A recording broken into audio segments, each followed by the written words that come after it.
Ce soir, on fait encore une petite étude sur la prière. On est en train de voir que dans cette petite série-là, on est rendu dans une section des empêchements aux exaucements de prière. Qu'est-ce qui pourrait être un obstacle à ce qu'on soit exaucé? La Bible elle parle de plusieurs affaires. On est rendu au 7e empêchement dans les exaucements de prière, de ce que les versets nous apportent comme idée. Puis si on est comme cela, mais c'est sûr que Dieu il écoute pas nos prières. Ça veut dire que si on veut être exaucé, il ne faut pas être comme ça. Il est important de bien connaître les différents aspects de la parole afin d'arriver à bâtir notre vie de prière sur du solide. Parce que du monde qui prie, il y en a beaucoup qui prient sur la terre. Mais il y en a un paquet, il y en a encore plus que la moitié qui ne sont même pas exaucés. On a vu des points comme si tu ne pries pas le vrai Dieu, le seul Dieu, tu as beau prier comme tu voudras, tu perds ton temps. Il y a des milliards de personnes qui prient d'autres dieux que de Dieu. On l'a vu, ce point-là. Puis pas après ça, si tu ne pries pas dans les mérites de Jésus, en priant dans le nom de Jésus, ça en est un autre. On a vu 7 comme ça. Ce soir, on va voir de faire attention quand on prie, de ne pas demander selon nos passions. Parce que notre corps a des désirs qui sont contraires à ceux de l'Esprit de Dieu. Puis Dieu, il est prêt à exaucer en autant que ce n'est pas des affaires pour notre vouloir personnel qui n'a pas rapport aux choses de Dieu. Ça se peut-tu que je pourrais demander quelque chose avec empressement, avec constance, avec résolution, puis que je ne sois pas exaucé? Oui. Si on ne demande pas des bons sujets de prière qui sont déjà mentionnés dans la parole, on a vu une vingtaine, trentaine de messages là-dessus sur différents sujets que Dieu vous l'a compris. Pourtant, Dieu il a promis que tout ce qu'on demanderait, vous le recevrez. Il dit ça, tout ce que vous demanderez, vous allez le recevoir, mais il y a des choses qu'on va demander qu'on ne recevra pas. Parce qu'il fallait lire entre les lignes que tout ce que vous demanderez selon la volonté de Dieu, il y a une parenthèse qui va là, qui n'est pas écrit dans cette phrase-là, mais sous-entendu en lisant les autres versets. C'est parce que ça fait une différence, parce qu'il y en a qui pensent que tu peux demander tout, puis tu vas toujours tout avoir. Non. Parce qu'il y a des choses qui ne sont pas exaucées. Jacques en a parlé dans Jacques chapitre 3, le verset 4. Non, le chapitre 4, verset 3. Jacques a fait une constatation de leur non-réception dans leur prière, puis il leur a donné la raison pourquoi ils n'étaient pas exaucés. Dans Jacques 4, chapitre 4, verset 3, il dit « Vous demandez et vous ne recevez pas parce que vous demandez mal, dans le but de satisfaire vos passions. » Comme que je disais tantôt, là, il y a comme plus qu'une volonté qui se produit dans un exaucement de prière. Il y a ce qui fait partie de la volonté de Dieu, il y a ce qui fait partie de ma volonté, puis il y a ce qui fait partie aussi de la volonté de ma chair. Notre chair, elle a des désirs contraires à ceux de l'esprit. Puis des fois, notre chair est séduite, est passionné pour des choses qui font partie de ce monde, mais que ce n'est pas des choses que Dieu a pour objectif pour nous. Notre chair a des passions, comme quand il dit « Vous ne pouvez pas servir Dieu et Mammon ». C'est qui est intéressé à Mammon? C'est pas Dieu. Qui est intéressé à la richesse, puis la gloire, puis les belles possessions, puis les collections, puis tout ce qui fait partie de ce qui fait plaisir à notre chair. Ce qui est pas nécessairement qui fait partie du plan de Dieu. Au contraire, la Bible nous dit de fuir nos passions. À quelque part, j'ai déjà vu dans des églises que la passion, elle peut même être au niveau de compétition entre frères et sœurs, de l'orgueil qui monte, puis qu'un a quelque chose, puis l'autre va avoir quelque chose. Parce que c'est pas juste dans le monde, ça, là. Ça peut être dans l'Église aussi. Puis c'est ce qui s'est produit dans l'Église jusqu'à Jacques a écrit cette lettre-là. Est-ce le plan de Dieu, le but de Dieu, les désirs de Dieu, quand on demande de quoi? Dans 1 Samuel 16, le verset 7, Dieu nous avait déjà donné cette révélation-là dans l'Ancien Testament. L'Éternel dit à Samuel, « Ne prends point garde à son apparence et à sa hauteur de taille, car je l'ai rejeté. » Fait que, tout de suite, les humains, quand ils regardent quelque chose, ils regardent un objet ou ils regardent des personnes, il y a un intérêt qui se porte à cause de nos regards humains sur les choses. Puis ça dérange notre focus sur les vraies affaires. Ce gars-là, il y avait un gars impressionnant, de haute taille, il avait de l'air bâti, il avait de l'air le gars capable de la situation. Dieu a dit, non, c'est pas lui. Si lui s'est entêté, puis hey, ce gars-là, il m'impressionne, il a le physique de l'emploi, puis c'est sûr que c'est lui, il a arrêté avec sa chair. Il n'aurait pas été avec le plan de Dieu. Puis là, on continue la phrase, il dit, « L'Éternel ne considère pas ce que l'homme considère. » La manière de voir les choses, Dieu ne regarde pas les affaires de la même façon. Pour nous, un objet ou une affaire peut être attirant, ça se peut que ça ne soit pas le plan de Dieu du tout pour notre vie, même si on est attiré. L'homme, puis en continuant, il dit, l'homme regarde à ce qui frappe les yeux, mais l'Éternel regarde au cœur. Fait que dans son plan que Dieu a tracé d'avance chacun de nous, il a déjà décidé des grandes lignes de ce qu'on devrait rechercher dans notre vie. Puis c'est ça qu'il faut rechercher, à s'enligner, à prier pour avancer dans ces choses-là, parce que beaucoup de choses sont là autour, puis ça va plus nous faire courir comme après des carottes que de courir après le plan de Dieu. Tu sais, quand je dis courir après une carotte, tu mets un bâton puis une carotte devant un âne, là. Puis l'âne, il court, tu as le bâton pogné après l'âne, puis lui, il veut la carotte, mais il court après la carotte. La carotte le fait courir. Mais on peut être comme ça dans notre vie chrétienne, puis focuser pas les objectifs du Seigneur. Dieu a un plan lorsqu'il permet qu'il arrive quelque chose dans la vie de quelqu'un. Dieu, il ne perd pas le contrôle. Il a un plan, puis il veut nous amener à sa manière dans un chemin que lui il a placé. Il y a des solutions que lui a mis en place. Puis des fois, on ne regarde pas la bonne affaire. Quel est le motif réel de nos requêtes? Jacques l'explique dans le contexte de cette gang-là, dans Jacques 4, le verset 1 à 3. Il dit d'où viennent les luttes, parce qu'il y avait des compétitions dans cette église-là. D'où viennent les luttes, d'où viennent les querelles parmi vous? N'est-ce pas vos passions qui combattent dans vos membres? Il dit, vous convoitez, vous ne possédez pas. Vous êtes meurtriers, parce que les gens étaient rendus qui saillissaient dans l'Église. Vous êtes meurtriers et envieux, puis vous ne pouvez pas obtenir. Il ne sera pas exaucé. Vous avez des querelles et des luttes, puis vous ne possédez pas parce que vous ne demandez pas.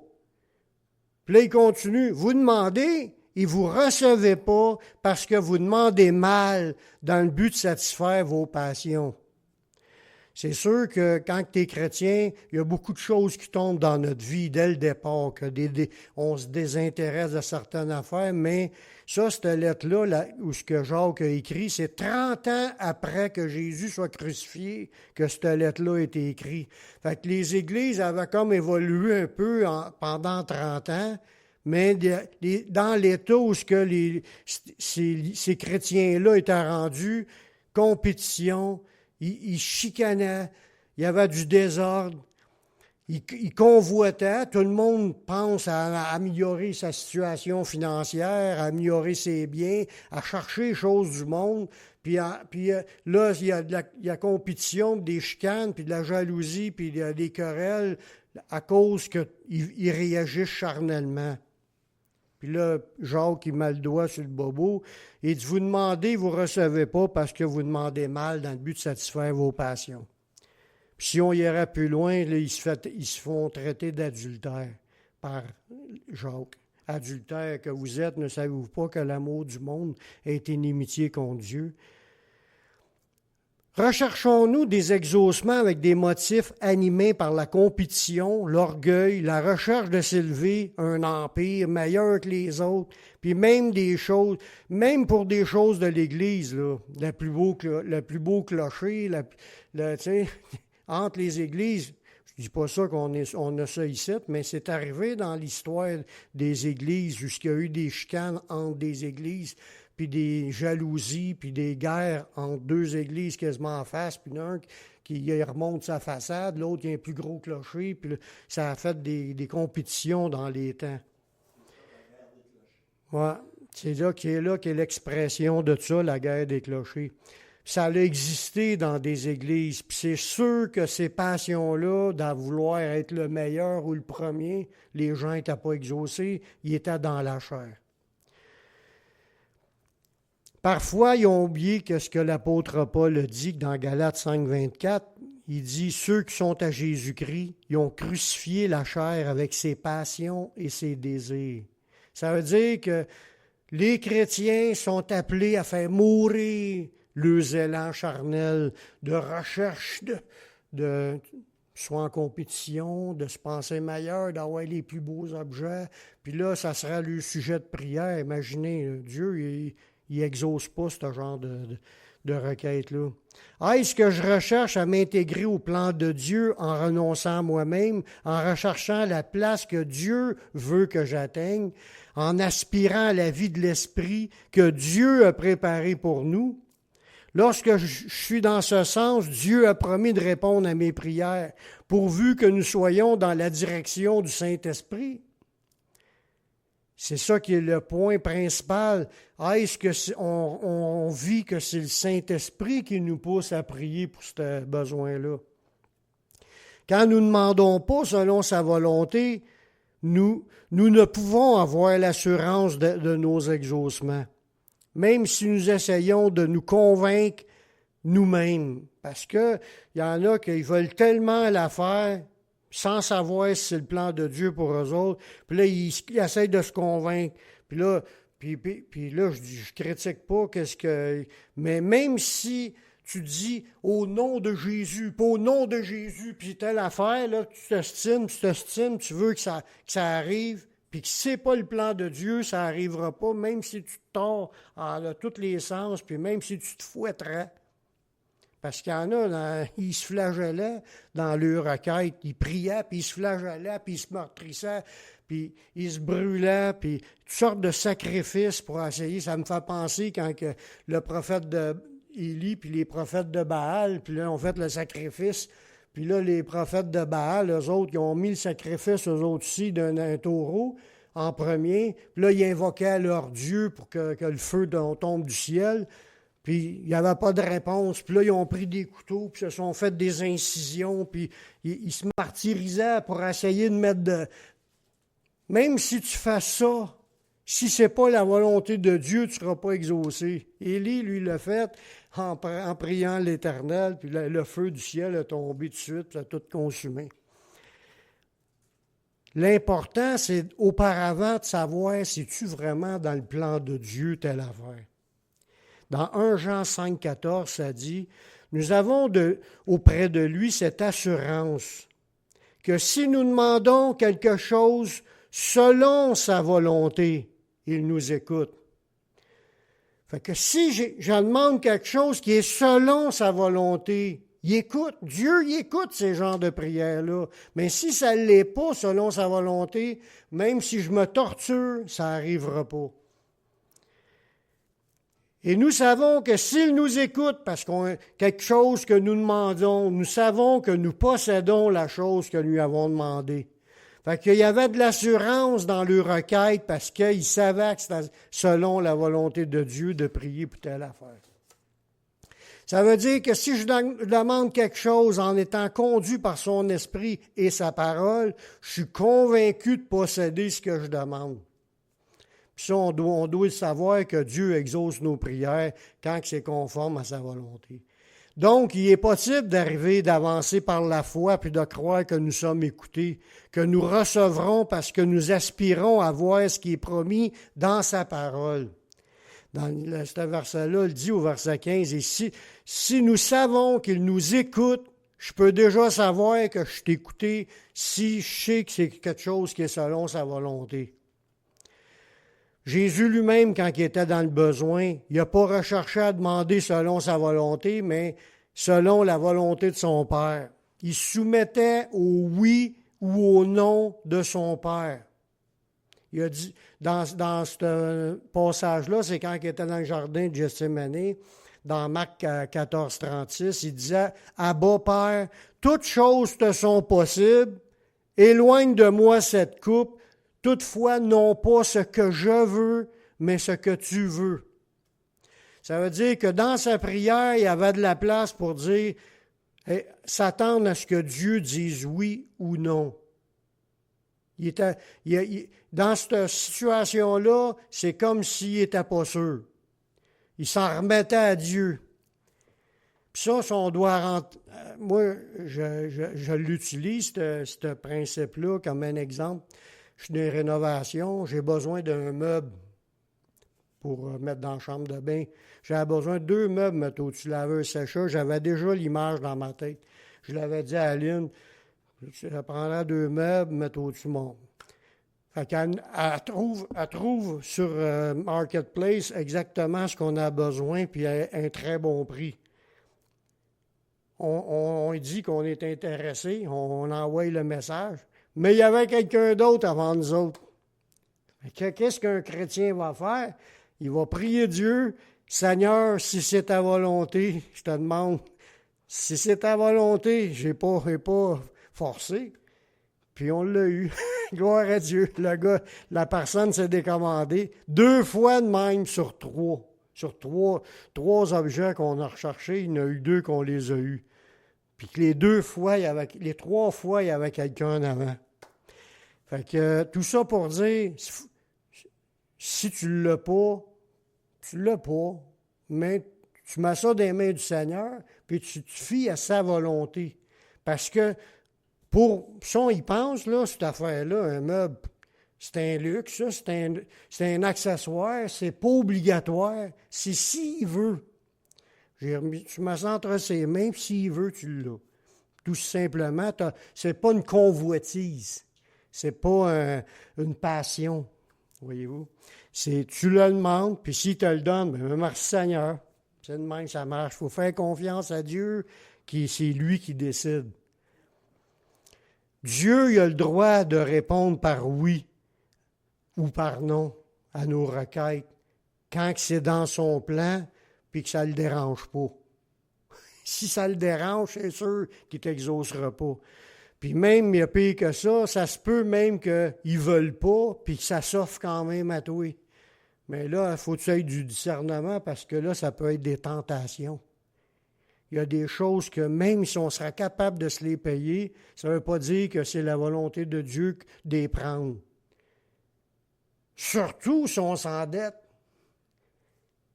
Voyez-vous? Il y a aujourd'hui, avec le crédit, il y a tellement de possibilités d'acheter sans même demander.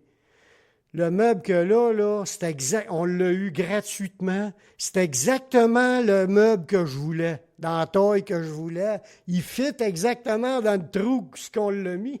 Le meuble dans la pièce, là, au bord. J'ai mis ça dans les mains du Seigneur, paf, il nous l'a accordé. Bien, on ne l'a pas eu dans la même journée. Ça a pris peut-être un mois avant qu'ils se mettent devant nous autres. Tu mets ça entre ses mains, puis les choses se mettent en place tout seul, puis ça aboutit. Fait qu'il faut apprendre à mettre les choses dans les mains de Dieu et non pas partir ma carte de crédit tout de suite puis tout acheter à crédit. Voyez-vous? Dieu il a le droit de ne pas répondre par oui à toutes nos requêtes. Comme un exemple, l'apôtre Paul, j'en ai parlé que dans la prêche que je parlais, que Dieu juge ses enfants, mais des fois, il serre la vis dans des situations qui sont nécessaires, puis il n'est pas sorti de son problème parce qu'il y avait une raison pourquoi il fallait qu'il garde ça. Il a reçu sa réponse parce qu'il a prié 3 fois, mais sa réponse était non.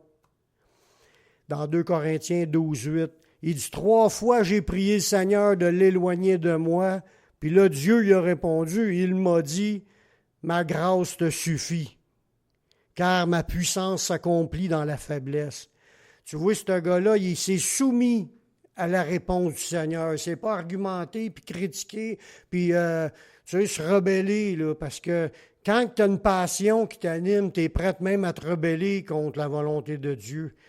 Il faut faut vraiment y faire confiance, lui mettre ça entre ses mains. S'il veut, il veut. S'il veut pas, il veut pas. Puis on ne réagit pas négativement. Fait que si on n'avons pas reçu une parole nous disant non, si on n'a jamais entendu que c'est un non, puis qu'on est en train de prier pour un sujet de prière comme l'apôtre Paul y a prié, là, puis que nous savons que c'est une requête conforme à sa volonté, mais parce que c'est promis dans la Bible, mais continuons à l'attendre. Parce que ça se peut que c'est rien qu'une question de temps. Tu n'as pas reçu de non, puis tu sais que c'est conforme à la volonté de Dieu parce que c'est écrit dans la Bible de prier pour telle affaire. Continue à prier, puis tu sais pas, attends que ça arrive. Puis des fois, ça peut être un mois pour des affaires. Comme ça, des fois, ça peut être 20 ans pour d'autres affaires. Si tu pries pour le salut des âmes de ceux que tu connais, comme mon frère, c'est 20 ans plus, ma mère aussi, 20 ans plus tard. Mon père, lui, il l'a fait avant de mourir, mais je ne peux pas affirmer à 100% qu'il l'a vraiment compris. C'est pas moi qui décide, c'est lui. Moi, on a essayé toute notre vie d'y en parler plusieurs fois. Puis il a fallu qu'il tombe dans une situation pour être capable d'écouter. Il a eu une fuite de sang dans le cerveau, il a été opéré. Puis il y a eu un contexte pour le préparer à ce qu'il puisse être ouvert à faire la prière. Mais il fallait que Dieu l'emmène là. Puis c'était peut-être 2 ans avant qu'il meure. Puis il était. Fait que faut faire confiance à Dieu sans s'ostiner. Amen.